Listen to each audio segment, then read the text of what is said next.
Hello everyone. It looks like you were thinking whole yesterday about the production, about the Drupal.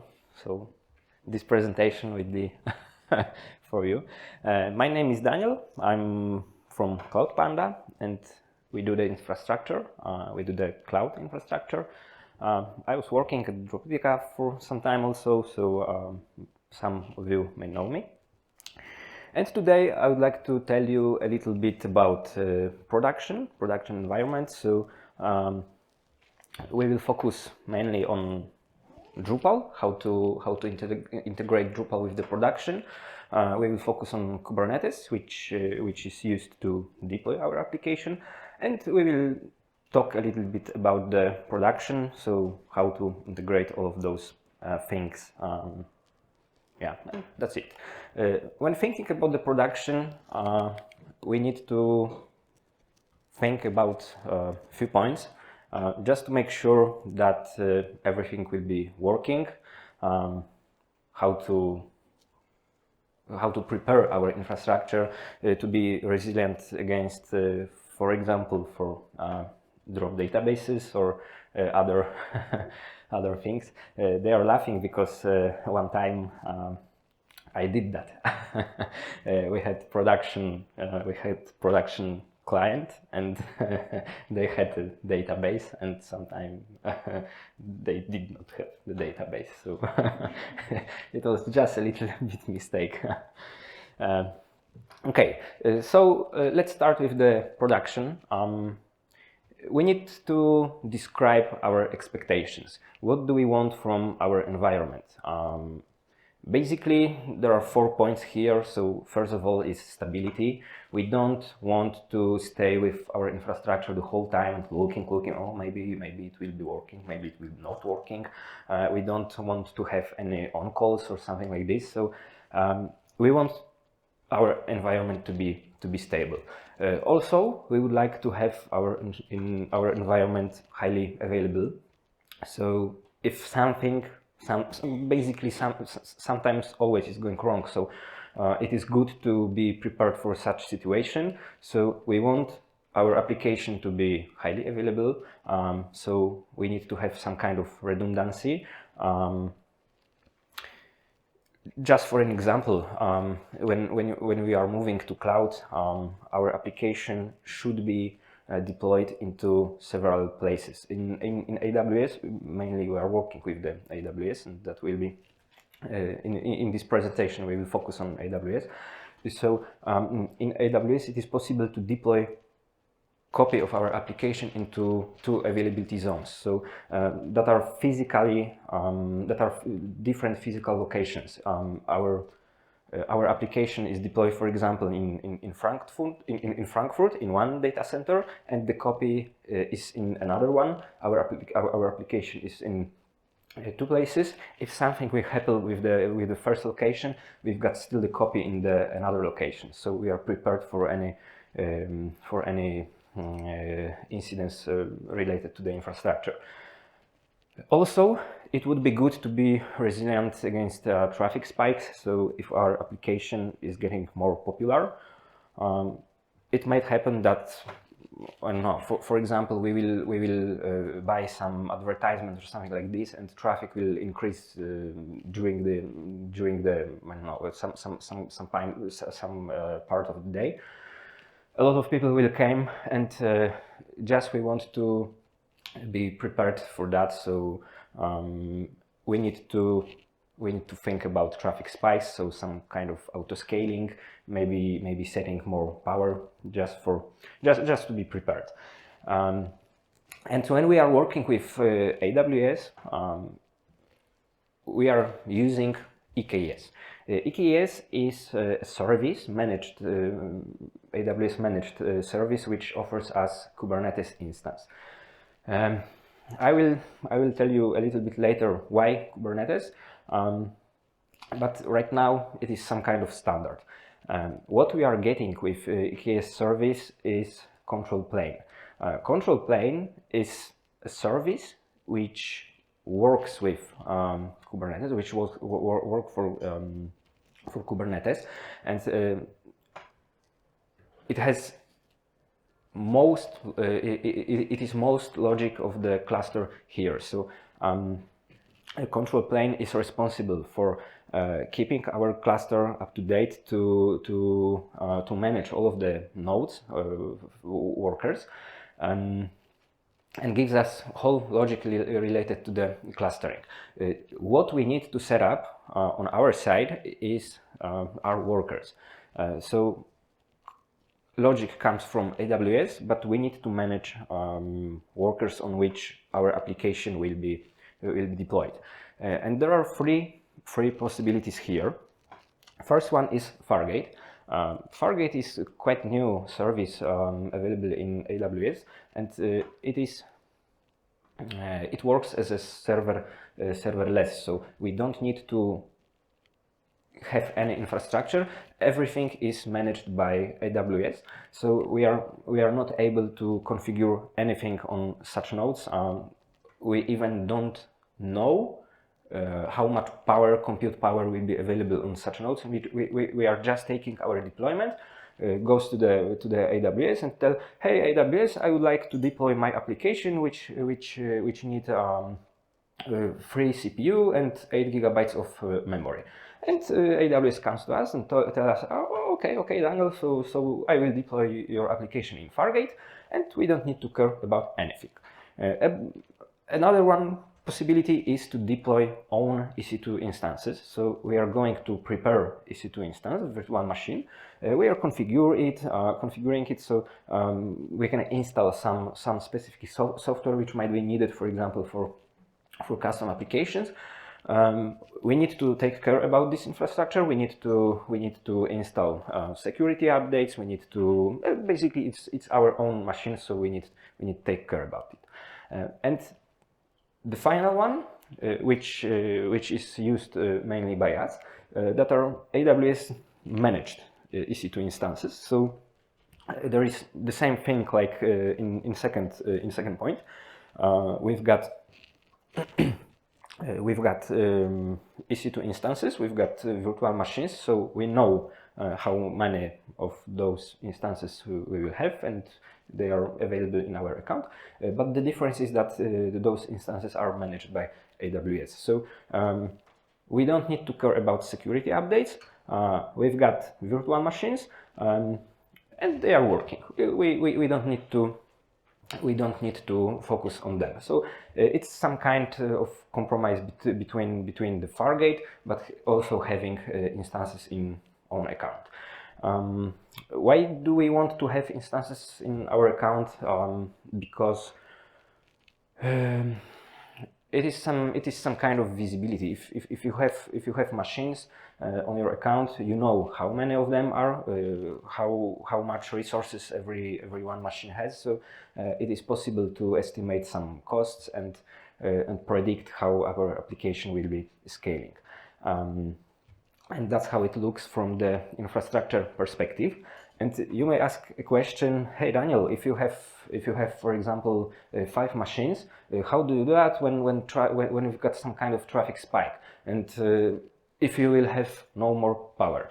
And that's the answer for this question. So if we don't have any more compute power, we need to set up more machines. We can do that manually, but we shouldn't, because we want to have fully automated environment.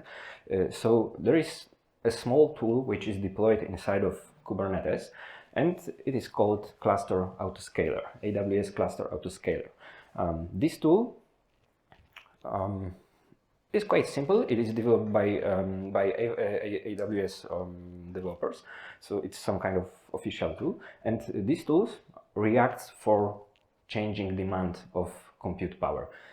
For example, we have 3 EC2 instances, and if they start working on full load, so we've got 100% of CPU on all 3 machines, Cluster Autoscaler will detect that.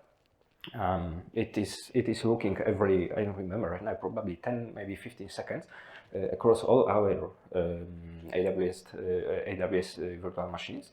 and it is looking, oh, how much CPU are you using right now? Oh, I'm using 100%. Okay. So I will ask another one machine, and we are getting statistic that we are using almost 100% of our CPU. So in this case, Cluster Autoscaler will set up another one machine for us.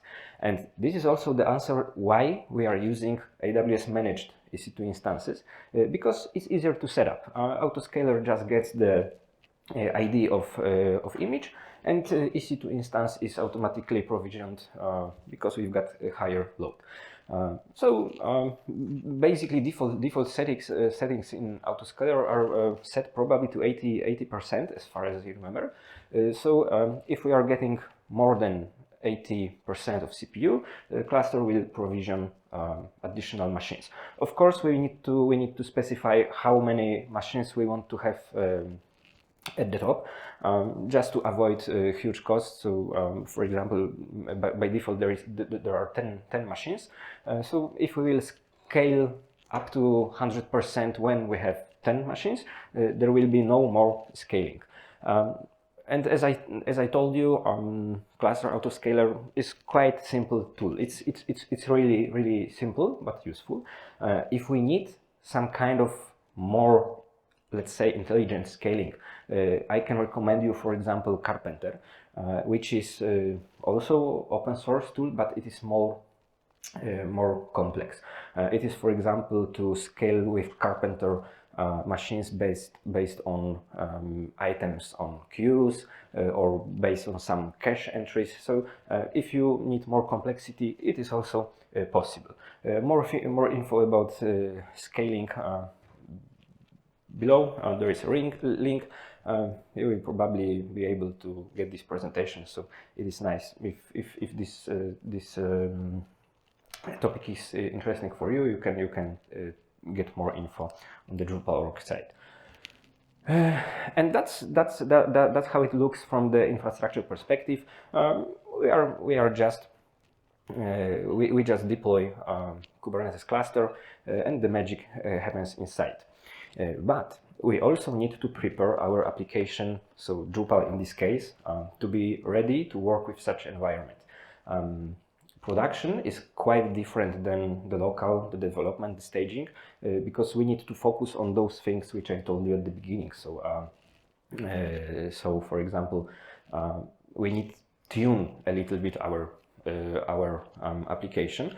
First of all, why is the reverse proxy, which we are getting when working with load balancing. Let's say if we have 3 instances of Drupal applications, we need to have load balancer because traffic must be distributed across 3 instances, and we are using AWS load balancer for that, application load balancer, which is the default one.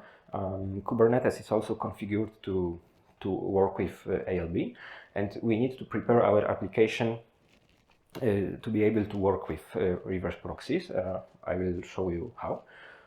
Another one thing is distributed installation. So we need to integrate somehow our Drupal application to be able to work with distributed installations. If we will not do that, we will have 3 standalone Drupal instances. So we need to have a shared database.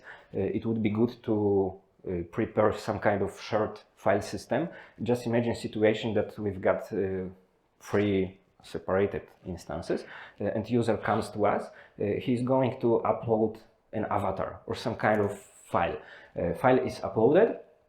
We've got it in sites directory, sites/default. It is uploaded, and right now the user is redirected to another machine. And he's asking about the file, about the avatar, and it is missing because it was uploaded to the first instance. But right now we have been redirected to the second one. So that's why we need to have distributed file system just for the shared storage. Also, it is needed to store sessions in database. Otherwise, if by default in PHP, if they are configured to use to use file system. Again, we have the same situation. So sessions will be taken from hard drive, and if user will be switched to another location, to another Drupal instance, we will lose information about the session. So that's why we need to have sessions somewhere. And the best idea is to use just the database. Because it is also possible to configure sessions on a distributed file system, but it will be slower than dedicated database for that. And some tuning about the cache. It would be good to be prepared for higher load, so we don't need our application to be slow, so that's why we need to take care about cache. It is some kind of default behavior when we are dealing with the production. The first point, so shared file system. In AWS, we've got two possibilities. First is EFS volume, and the second one is S3 bucket. EFS volume is a classical file system which is based on network file system, NFS based.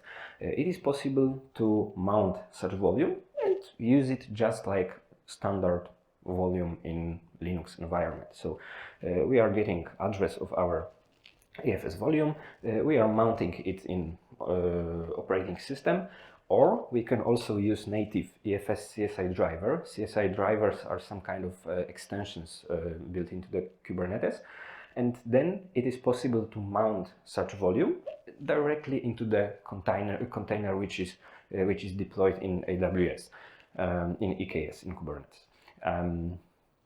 It is much more expensive than S3, but it is stable, it works, and I prefer to use EFS volume. But also there is another possibility, so we can use S3 bucket. S3 bucket is just object storage, so it is not possible to mount S3 bucket as file system, but basically it is not possible to do that by default. There are some open source solutions which allows us to deploy S3 buckets as normal volumes. But I was testing it, and it is quite slow. So from my perspective, basically we can assume that it is not possible to mount S3 bucket as classical volume. Communication with S3 bucket is based on API, so we need to build support for S3 inside of our Drupal application. We can of course use some dedicated modules for that. There are some modules on Drupal.org, and we can install them. Then it is of course needed to configure and provide some information. The biggest advantage here is that it is much more cheaper than EFS. 1 gigabyte of data in EFS costs us, as far as I remember, $4 or something like this monthly. 1 gigabyte of data in S3 costs us a few cents. So the difference is quite huge. But from my perspective, it's better to use EFS volumes, especially because, for example, it is sometimes not possible to use S3 in application. Right now we are talking about Drupal, but sometimes we may have, for example, application created, dedicated application created with Symfony or something like this, and then we would need to put power to implement mechanisms needed by S3 inside of our application. So that's why we prefer to use EFS volume, because it is transparent from the application side. We are just mounting volume, it is working. We don't need to do anything on the application level. So that's about short storage. One more sentence here.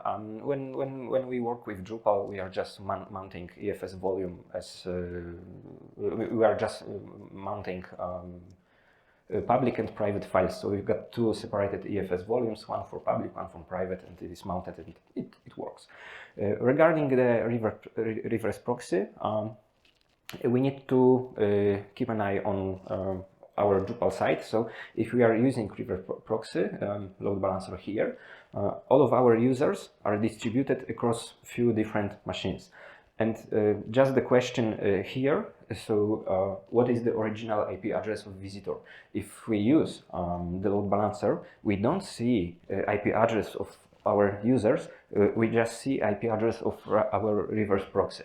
That's why we need to update some settings in Drupal that are updates in settings PHP, so we can easily implement reverse proxy support. And another thing here is infinity loop.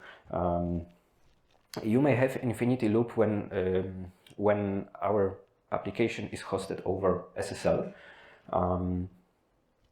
So we want our users to be able to use SSL. We want to have encryption, and if we implement that on the load balancer level, AWS gives us possibility to deploy free of charge SSL certificates delivered by them. We are assigning SSL certificate to the load balancer, but our application is still using HTTP. So we've got HTTPS between us, between users and reverse proxy, and then between reverse proxy and origin servers we've got pure HTTP. And the question is, when user comes to us and traffic is based on HTTPS, HTTPS comes, how to say that? From Drupal perspective, we don't use HTTPS. So anytime user is sending us a request, Drupal see that we are using pure HTTP, but user is using HTTPS. And when we have such situation, Drupal, if it is set by default, it will be always trying to redirect user to HTTPS, because Drupal see that we are using HTTP. It doesn't know that there is set HTTPS on the load balancer level. From Drupal perspective, HTTPS is not used here. And then that is the case why we are getting infinity loop, because anytime we are getting requests, Drupal thinks that it is served over HTTP and user is redirected to HTTPS. We will need to enable support for that on Drupal settings side. And to do that, we just need to put 3 lines of code into our settings PHP address, settings PHP file. We need to enable reverse proxy mode, which allows Drupal to be working with load balancer. Then we need to provide IP address of our load balancer and specify headers, which will be used by Drupal to override IP address of load balancer. With those settings, everything will be working fine. There is some comment with some documentation from Symfony. If you are interested, feel free to read more about the mechanism. Another thing which we need to take care is caching, and it is possible to use not the possible, because possibly we've got much more possibilities, but two caches which we are using. So the first one is memory cache, for which we are using Redis instances, but you can also use, for example, memcache. Drupal is quite flexible here.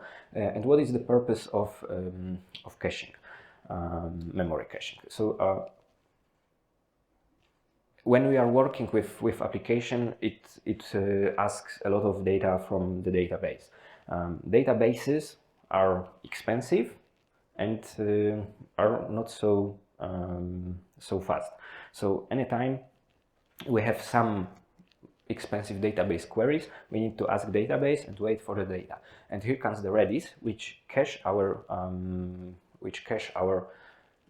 database queries in the memory. RAM is much more faster than database, than file system. So when we are asking Drupal, when Drupal asks a database for some kind of data from database, query is cached inside of the memory, and then when Drupal will ask again, will want to ask again database, instead of the database, data are taken from memory cache. And I've got here I've got here comparison of Drupal, which was using which was using Redis, and the one which was not using. We've enabled Redis cache. We've got 43 database queries instead of over 100 queries, and the time difference is almost 30 seconds. Of course, that is not so huge from our perspective, but when we are working with the scale, for example, if we have thousands of requests per second, then 40 milliseconds really matters, and that's why we are implementing Redis always when we are working with Drupal in the production. Another one cache is opcache, and that is standard mechanism implemented in PHP. So it is good to enable this opcache. I will tell you why. So this opcache is built in PHP on file system level. So anytime when we are asking a PHP script, PHP virtual machine gets our PHP script, it is precompiled to the machine code, which is then run, our script is compiled to machine language, which is then interpreted by a PHP virtual machine. And anytime we are asking for the script, then anytime this script is compiled. And to avoid that, we can use opcache. When we will enable opcache, then file is compiled once, and the result of this compilation is saved in the memory. As you already know, a memory is much faster than file system. Then we don't need to compile this file all of the time. And opcache is enabled on the PHP level. So if we are using, for example, Docker, we need to tune some PHP ini values in container, and then it is enabled. I've got here configuration for the Redis. So if we are using AWS, we can just buy Redis instance in AWS. We can use, basically we should use a PHP Redis extension. This is extension for the PHP. It is a little bit more faster than pRedis, which is just a script. So PHP Redis works a little bit faster than script. We are going to provide a host, we are going to provide a port number, and it is working. We just need to enable this cache with settings PHP. When thinking about the opcache, we have to set 3 values in PHP ini file. So the first one, which is right now in PHP 8, by the way, enabled by default, but we need to provide to another. So we need to enable validate timestamps. That means that we want to specify time for which opcache will be keeping in memory files. So if time will be after this time, cache will be revalidated, and then we've got setting for this time. So revalidate frequency. We are setting by default 900. So after this time, for this time, files will be stored in the memory. So anytime we will ask for some Drupal internals, they will be taken from opcache, and it allows us to speed loading of site in about 20%. Also, we need to focus on our deployment, and when we are working with Drupal, we are using official PHP images. So we are just getting from Docker Hub images and compiling Drupal into this image. There are 2 possibilities when thinking about Drupal deployment. We can use Apache or Nginx with PHP FPM. We are using Apache because it is not possible for us to predict how many requests will be will be used, how many requests we will be able to process when using Nginx with PHP FPM. By default, FPM scales dynamically, so it would be for us not possible to calculate how many workers will be deployed, because it is some kind of dynamic. So in Apache, by default, we don't have such scaling, and we care about scaling on the Kubernetes level, not on the PHP configuration. When we are building image, we are using Composer. So we are taking PHP image, run inside Composer install, all of the things required by the Drupal. It is a good practice to configure non-root user.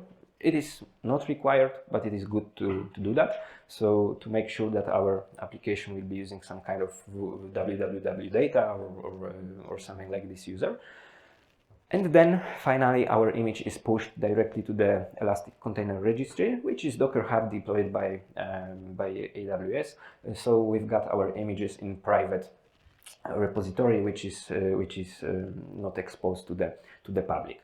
What is nice in AWS ECR is a thing that we've got built-in security scans. So if something will be wrong with our image, some kind of security issues or something similar, we will be notified about that. After the push, AWS is going to scan our image and send us a notification if something is wrong. And that's quite nice mechanism. It is commonly used by us. So if we are getting notification about some issues, we need to of course to address them somehow. And finally, if we know what we want to do with our application, if we know what we want to do with the production, we need to integrate that, and that's why we are using Kubernetes. Kubernetes gives us possibility to orchestrate our containers. You already know that I told you already that we have some worker nodes in our infrastructure. So we need to deploy our application into few different machines. Why we are using Kubernetes? Just because we want to address those points again. So we've got stability in Kubernetes. It is possible to set up liveness and readiness probes, which are some kind of health checks. So it is possible to define when our application is. We need to provide information how to identify that our application is working stable. That can be, for example, HTTP request, some kind of endpoint which is implemented on the application level, which can, for example, check I am able to connect to the database, I am able to connect to the Redis instance. Basically, I'm working fine. And if Kubernetes asks for this request, for example, for every 30 seconds, then Kubernetes knows that everything is fine with our application. If such health check will fail, we can, for example, define if it will fail for 2 times. Then our container will be redeployed, so it will be killed and deployed again. Or we can specify if there is something wrong, try to deploy this container to another node. Maybe there is something wrong with the node. We've got also scalability here. So it is possible to configure horizontal pod autoscaling, which is scalability mechanism built in Kubernetes. So if traffic is going to increase, we are setting more instances of our container, and then we are able to process more requests. Also the maintainability, so it allows us, for example, to mount volumes directly into the containers. We don't need to care that on the machine level. Basically, with Kubernetes, if we are using EKS, we don't need to care about anything in the infrastructure. Everything is handled by AWS, and of course Kubernetes is open source. It is developed by Google, so some kind of maturity is present here. Okay, if we have our cluster, we need to deploy our application somehow to this cluster. When we are working with pure Kubernetes, we have to specify YAML files with configuration. But it is it is possible to use Helm, which is a third-party service which works with Kubernetes and allows us to deploy anything to the cluster. Helm chart is that is a package of YAML files which we would need to create manually, but they are created by someone already. We can create them from scratch, but we can also use ready-to-use packages available in Artifact Hub. And same thing happens with Drupal. So we can get open source ready-to-use Helm chart for Drupal, and then we can specify some things and some settings for this Helm chart. So, for example, we can specify how many deployments of this application will be used, which image do we want to use. We already have our image in ECR, so we need to provide a path to this image inside of Helm chart configuration. And Helm chart makes deployments much easier. We just need to run one command, Helm install or Helm update, and Helm is taking care about deploying this application from scratch in our Kubernetes cluster. Okay, so guys, we talked about we talked about 3 points: about the production, about the Kubernetes, and about the application. What I can say more for our DevOps perspective in Cloud Panda, we describe all of the steps which were told here in this presentation with Terraform code. Everything should be automized with some code. It's some kind of infrastructure as a code paradigm, so we are doing that. Of course, you don't need to use Terraform code or any code for anything, but it is some kind of good practice, so I would like to recommend you for that. Regarding the deployment, we are using GitHub Actions. You can use anything for deployment. So Jenkins will be fine. Bitbucket pipelines will be fine. From our perspective, GitHub Actions are the best because it is quite fast and it works out of the box. So we are able to deploy Drupal application into Kubernetes with 3 minutes, something like this, with tests. And remember just to not store secrets in repository because someone might have access to your repo. Secrets should be deployed directly into the cluster. It is dedicated Kubernetes object for secrets. We can deploy secrets as environment variables, and they shouldn't be stored in the code repository. And basically that's it. If you don't want to deal with all of this stuff like configuring Kubernetes, like configuring and preparing application, just feel free to ask ask us, and one of our DevOps Panda will help you. Okay, do you have any questions? I have one question. Actually, I thought I wouldn't have any question at all, but at the end you told about the secrets in repository. Yep. Because we are actually using a Bitbucket pipeline for deployments, but we have this mechanism that we have different steps in regarding of the repository branch deploying to different environments. And regarding, we got like dedicated repository for environmental variables for such repositories. Because, for example, Google Drive needs environmental variables for authentication. So we want to give this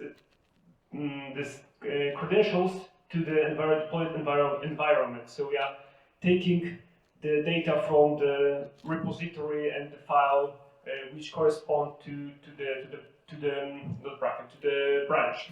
And do you think it's a good practice to have dedicated repository for the deployment? I think it is one of possibility.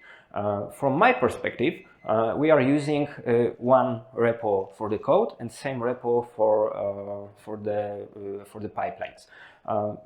But I would like to avoid telling you that that is the only one correct way. Both possibilities are okay for me.